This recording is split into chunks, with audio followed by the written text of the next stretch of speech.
আমি ভাই বাড়িতে নাই, বুঝছেন। আমি আমার বাসা থেকে বহু দূরে, এখন এই মুহূর্তে কানাডা বর্ডারে। আমেরিকা যে 50টা স্টেট রয়েছে তার মধ্যে একটা হলো মন্টানা, আর মন্টানার পাশে এই আমি যদি এখান থেকে 200 মাইল ড্রাইভ করি প্রায় 2 ঘন্টা, তাহলে কানাডার যে প্রভিন্স রয়েছে ম্যানিটোবা আমার এখান থেকে 2 ঘন্টা দূরে। তার মানে আমি প্রায় কানাডা বর্ডারে, মন্টানা স্টেটে। তো এখানে এসেছি আমি, ওই আমার বাচ্চাদের স্কুল বন্ধ, তো ভ্যাকেশন চলছে, তো গ্লেশিয়ার ন্যাশনাল পার্ক দেখানোর জন্য। তো ঘুম থেকে উঠে সকালে নাস্তা খাইলাম, গোসল টোসল করলাম, বুঝছেন। হঠাৎ একটা খবর সামনে চোখে পড়লো আর কি। তো বাংলাদেশে যত পোংটা প্লাবান আছে, যত কন্টেন্ট ক্রিয়েটর আছে, এরা তো ভাই সারাদিন বয়ে থাকে ভাই নতুন নতুন খবর নিয়ে। তো হঠাৎ করে বলতেছে শেখ হাসিনা পরে মাইল্ড স্ট্রোক করছে। শুই না আমি, আমার গায়ে লোম দাঁড়ায় গেছে। কিরে, শেখ হাসিনা আবার মাইল্ড স্ট্রোক করছে? আর আমি খবর জানি না। আমি কি দূর, তো ট্রাভেল ট্যুর প্ল্যান বাচ্চা কাচ্চারা সবাই রেডি, বুঝছেন, বাইরে বেরোবো, গাড়িও রেডি ওদিকে। আমি কি তোমরা সবাই বসো, আমি খবরটা একটু দেখে নিই। তো খবর পুরাটা আমি দেখলাম। তো খবর পুরাটা যা দেখলাম, আসলে উড়েও দেওয়া যায় না, না বলা যায় না, বাবা বিশ্বাস করাও কঠিন। তো এখন খেয়াল করে দেখেন, শেখ হাসিনার বয়স কিন্তু প্রায় 80 বছরের কাছাকাছি। ওনার রিটায়ার করার সময় চলে এসেছে, এটা সত্য কথা। আর দ্বিতীয় কথা হলো যে শেখ হাসিনার ইমেজের মাধ্যমে, শেখ হাসিনার যে ক্যারেক্টারটা রয়েছে, এই ক্যারেক্টারের মাধ্যমে ভারত তার অবস্থান বা ভারতের প্রভাব, বুঝছেন, ভারতের প্রভাব বাংলাদেশে ইনস্টেটে রাখার জন্য, মানে কন্টিনিউ রাখার জন্য বাংলাদেশে শেখ হাসিনার ক্যারেক্টারের বিপরীত কোনো ক্যারেক্টার এই মুহূর্তে তৈরি হয়নি।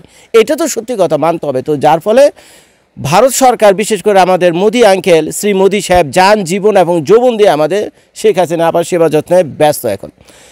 তা এখন হায়াত মৌত তো আল্লাহর হাতে, বিপদ আপদ হায়াত মৌত আল্লাহর হাতে, এটা তারও স্বীকার করার কোনো উপায় নেই।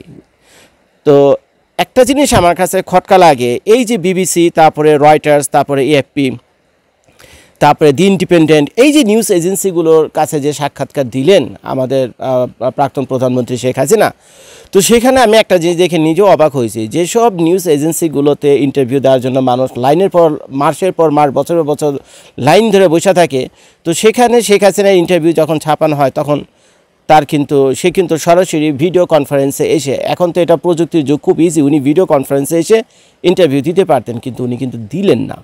তখনই কিন্তু আমার খটকা লাগছে, কারণ এটা শেখ হাসিনার একটা বিরাট সুযোগ ছিল। ওই যে এএফপি, রয়টার্স এবং দি ইন্ডিপেন্ডেন্টে যে ইন্টারভিউটা তা ছাপানো হয় এবং সারা বিশ্বে তোলপাড় সৃষ্টি করে শেখ হাসিনার এই ইগুলো নিয়ে, ভিউজ অ্যান্ড কমেন্টসগুলো নিয়ে।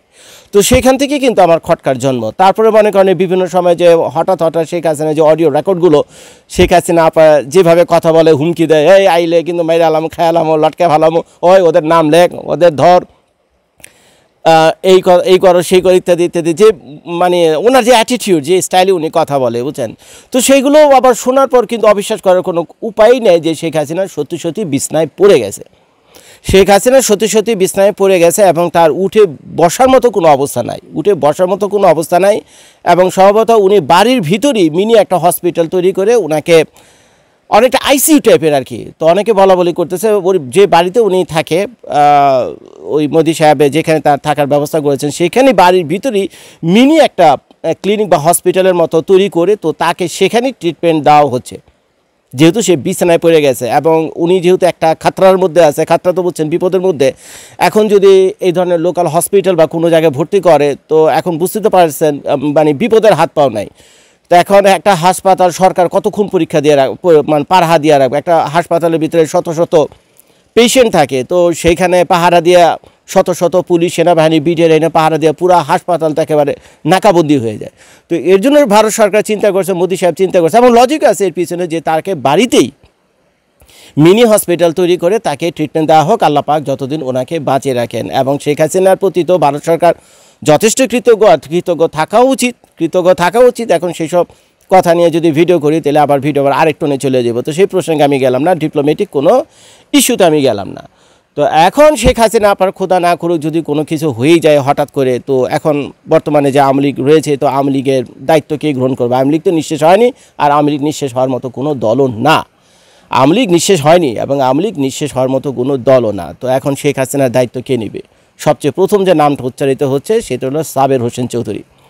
আপনারা জানেন যে শেখ হাসিনার আমলে যতগুলো এলিটি পার্সনদের অ্যারেস্ট করা হয়েছে, ভিআইপিদের অ্যারেস্ট করা হয়েছে, তার মধ্যে এই সাবের হোসেন চৌধুরী ছিল একজন। কিন্তু মজার ব্যাপার, বেশিরভাগ এই নেতারা বড় বড় মানে হেভি ওয়েটের নেতারা কিন্তু এখনও জেলখানায় কিন্তু সাবের হোসেন চৌধুরী কিন্তু 2-1 সপ্তাহের ভিতরে অ্যারেস্ট করা হয়েছিল, কিন্তু 2-1 সপ্তাহের ভিতরে বের হয়ে এসেছেন। এবং সাবের হোসেন চৌধুরী বর্তমানে ঢাকা শহরে বসেই কিন্তু উনি আওয়ামী লীগের রাজনীতি করছেন।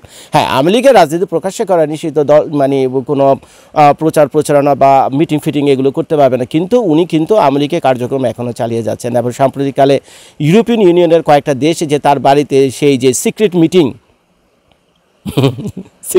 করছে না, তো সেই মিটিং করার পর কিন্তু সেই আলোচনা আবার সামনে আসছে। তো জানি না আওয়ামী লীগের ভাগ্যে কী আছে, তো ভাগ্যে আওয়ামী লীগে যাই থাকুক না কেন এখন সাবের হোসেন চৌধুরী সাধারণ সম্পাদক হিসেবে আসুক শেখ হাসিনার স্থানে বা যেই আসুক না কেন, একটা কথা আপনাদের মানে মনে রাখতে হবে যে শেখ হাসিনা যে এইভাবে বিদায় হবে শেখ হাসিনার এই বিদায়ের মাধ্যমে কিন্তু শেখ হাসিনার যে গৌরব,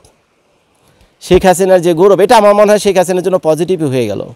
উনি যদি এই ক্ষমতায় থাকা অবস্থাতে মারা যেতেন, বুঝছেন, তো তাহলে তার নামটা যেভাবে বাংলাদেশের ইতিহাসে উচ্চারিত হইতো, ছোটো ছোটো পোলাপান্ডা বই পুস্তকে যেভাবে শেখ হাসিনাকে পড়তো, এখন উনি দেশ থেকে নির্বাসিত হয়ে যাওয়ার পর, এক্সাইল হয়ে যাওয়ার পর ভারতে,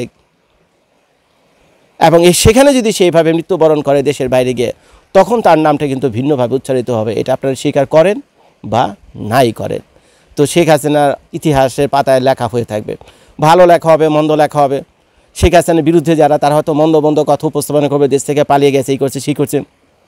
আর যারা শেখ হাসিনার পক্ষে, যারা আওয়ামী লীগকে ভালোবাসে, তারা যখন ইতিহাস রচনা করে, তারা লিখবে দেশের জন্য একটা মানুষ তার নিজের জীবন বিসর্জন দিয়েছে, যে নিজের দেশের মাটিতে কবর পাওয়ার মতো তার ভাগ্য হয়নি, কিন্তু সে দেশের জন্য সেগুলো সবই ত্যাগ করছে, বুঝছেন। তো এইসব কথাবার্তা হয়তো বা লেখা হবে, তো বাকি এটা আল্লাহ তাআলা জানে। তো যাই হোক, ভিডিওটা শেষ করার আগে একটা জিনিস আমি আপনাদেরকে দেখাই, ক্যামেরাটা ফ্লিপ করে। অনেক হয়তো আগ্রহ আছেন যে জর্জ ভাই আপনি তো আপনাদের বাড়িতে নাই, দেখাই যেতেছে আপনি আছেন একটা কাঠের বাড়িতে, দেখেন কোন বাড়িতে আমি আছি।